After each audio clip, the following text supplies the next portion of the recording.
നിറയ്ക്ക് നിൻ ദിവ്യകൃപകളാൽ ജീവിപ്പാൻ നിന്നാത്മശക്തി പകരൂ നാഥാ. നിന്നാശിഷം ചൊരിയുക എന്നിൽ, നിന്നാശിഷം ചൊരിയുക എന്നിൽ, കേൾപ്പിക്കുക നിൻ സ്വർഗീയനാദം.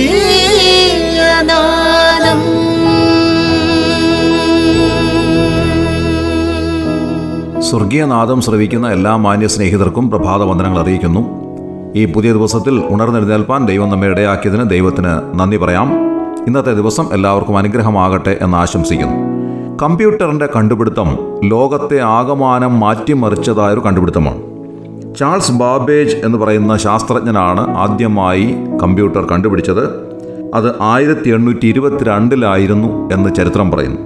ഏതാണ്ട് 205 വർഷങ്ങൾക്ക് മുൻപാണ് ആദ്യത്തെ കമ്പ്യൂട്ടർ കണ്ടുപിടിക്കപ്പെട്ടത്. അന്നത്തെ കമ്പ്യൂട്ടറിന് ഡിഫറൻസ് എൻജിൻ എന്നാണ് പേരിട്ടത്, അതായത് വ്യത്യാസങ്ങളുടെ യന്ത്രം. വാസ്തവത്തിൽ അദ്ദേഹം ഉണ്ടാക്കിയതായ ഈ ഡിഫറൻസ് എൻജിൻ ഗണിതക്രിയകൾക്ക് വേണ്ടി ഉണ്ടാക്കിയതായ ഒരു എൻജിനായിരുന്നു. എന്നാൽ അദ്ദേഹം അന്ന് കണ്ടുപിടിച്ചതായ ആ കമ്പ്യൂട്ടർ പിൽക്കാലത്ത് കണ്ടുപിടിക്കപ്പെട്ട കമ്പ്യൂട്ടറുകളുടെ ഒരു അടിസ്ഥാന യന്ത്രമായി മാറുകയായിരുന്നു. എന്നാൽ വർഷങ്ങൾ കഴിഞ്ഞപ്പോൾ പിന്നീട് വന്നതായ ശാസ്ത്രലോകം ഒരുപാട് ശാസ്ത്രീയ തത്വങ്ങൾ കണ്ടെത്തുകയും ചെറിയ ചെറിയ കമ്പോണൻസ് കണ്ടുപിടിക്കുകയും ചെയ്തു.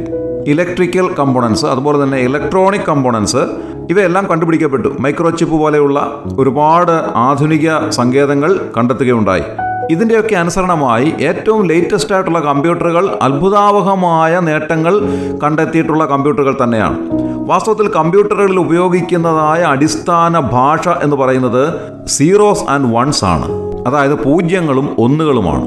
അതിൽ 1 എന്ന് സൂചിപ്പിക്കുന്നത് ഒരു ചാർജിനെയാണ്, 0 എന്ന് സൂചിപ്പിക്കുന്നത് ചാർജ് ഇല്ലാത്ത അവസ്ഥയാണ്. അങ്ങനെ ചാർജ് ഉള്ള അവസ്ഥയും ഇല്ലാത്ത അവസ്ഥയും മാറി മാറി സംയോജിപ്പിച്ചാണ് കമ്പ്യൂട്ടറിലെ ഓരോ ആപ്ലിക്കേഷനും ഉണ്ടാക്കിയിരിക്കുന്നത്.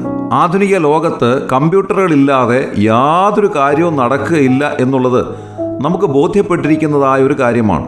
അത് ബാങ്കിങ് മേഖലയായിരുന്നാലും വാണിജ്യ വിപണന മേഖലകളായിരുന്നാലും വൈദ്യശാസ്ത്ര മേഖലയായിരുന്നാലും എവിടെയായിരുന്നാലും എന്തെല്ലാം കാര്യങ്ങൾ ചെയ്തിരുന്നാലും അതെല്ലാം കമ്പ്യൂട്ടറുകളുടെ സഹായത്തോടു കൂടെയാണ് ചെയ്യുന്നത് എന്നുള്ളത് അത്ഭുതകരമായ ഒരു കാര്യമാണ്. അതേ കമ്പ്യൂട്ടറുകൾ തന്നെയാണ് മനുഷ്യനെ ചന്ദ്രനിലേക്ക് എത്തിച്ചത്, അതേപോലെ തന്നെ ചൊവ്വയിലേക്കുള്ള പര്യവേഷണ വാഹനത്തെ എത്തിച്ചത്. ഈ കമ്പ്യൂട്ടറുകളുടെ ഏറ്റവും ലേറ്റസ്റ്റ് ആയിട്ടുള്ള കണ്ടുപിടുത്തം എന്ന് പറയുന്നത് നിർമ്മിത ബുദ്ധിയാണ്, അതായത് ആർട്ടിഫിഷ്യൽ ഇൻ്റലിജൻസ്. ആർട്ടിഫിഷ്യൽ ഇൻ്റലിജൻസിലൂടെ ലോകത്തെ മുഴുവൻ കൈപ്പിടിയിൽ ഒതുക്കുന്നതായ കണ്ടുപിടുത്തങ്ങളാണ് ഇന്ന് നടന്നുകൊണ്ടിരിക്കുന്നത്. ഡ്രൈവർ ഇല്ലാത്ത കാറുകൾ, വിവിധ ജോലികൾ ചെയ്യുന്ന റോബോട്ടുകൾ, ഇതെല്ലാം അതിൻ്റെ കണ്ടുപിടുത്തങ്ങളാണ്.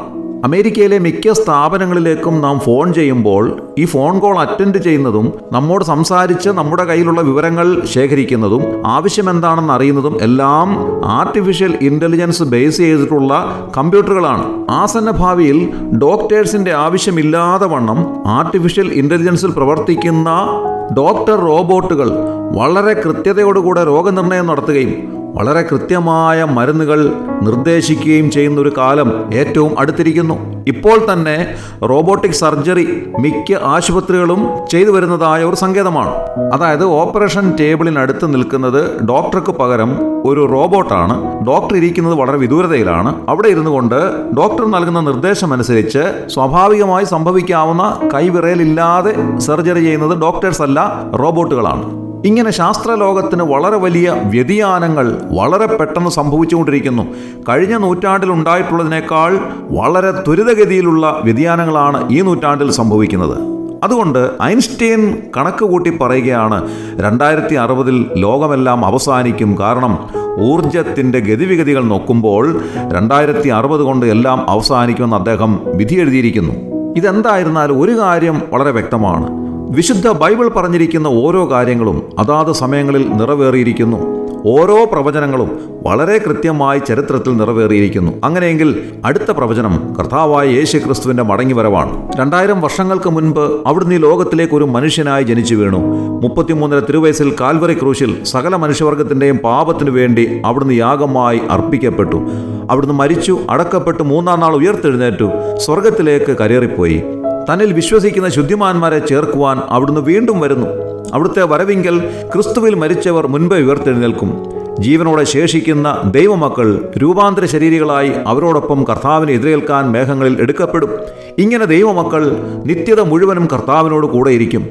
ക്രിസ്തുവിൽ വിശ്വസിക്കുന്നവർ കർത്താവിനോട് കൂടെയിരിക്കും, അല്ലാത്തവർ നിത്യമായ നരകാഗ്നിയിലേക്ക് തള്ളപ്പെടും. താങ്കളുടെ നിത്യത എവിടെയാണ്? ക്രിസ്തുവിൽ വിശ്വസിക്കുക, ജീവരക്ഷ പ്രാപിക്കുക. അതിന് ദൈവം നിങ്ങളെ സഹായിക്കട്ടെ. ദൈവനാമം മഹത്വപ്പെടുമാറാകട്ടെ. ആമേൻ. കാലിന് ദീപവും പാതയ്ക്ക് പ്രകാശവുമായ ദൈവവചനം എന്നും ശ്രവിപ്പാൻ സ്വർഗീയനാദം, ദ ഹെവൻലി വോയിസ്. ലോകത്തെ രക്ഷിപ്പാൻ, പാപത്തെ നീക്കുവാൻ വന്നു രക്ഷകൻ. ലോകത്തെ രക്ഷിപ്പാൻ, പാപത്തെ നീക്കുവാൻ വന്നു രക്ഷകൻ. കാൽകരമാണിയാൻ പാടുകളേറ്റതാം എൻ്റെ രക്ഷകൻ. കാൽകരമാണിയാൽ പാടുകളേറ്റതാ എൻ്റെ രക്ഷകൻ. എൻ്റെ രക്ഷകൻ. ഓ രക്ഷകാ, കാണും ഞാൻ വേഗത്തിൽ. ഓ രക്ഷകാ, കാണും ഞാൻ വേഗത്തിൽ. താമസം ഇല്ലിനി ചേർന്നിടാൻ കാലമായി. താമസം ഇല്ലിനി ചേർ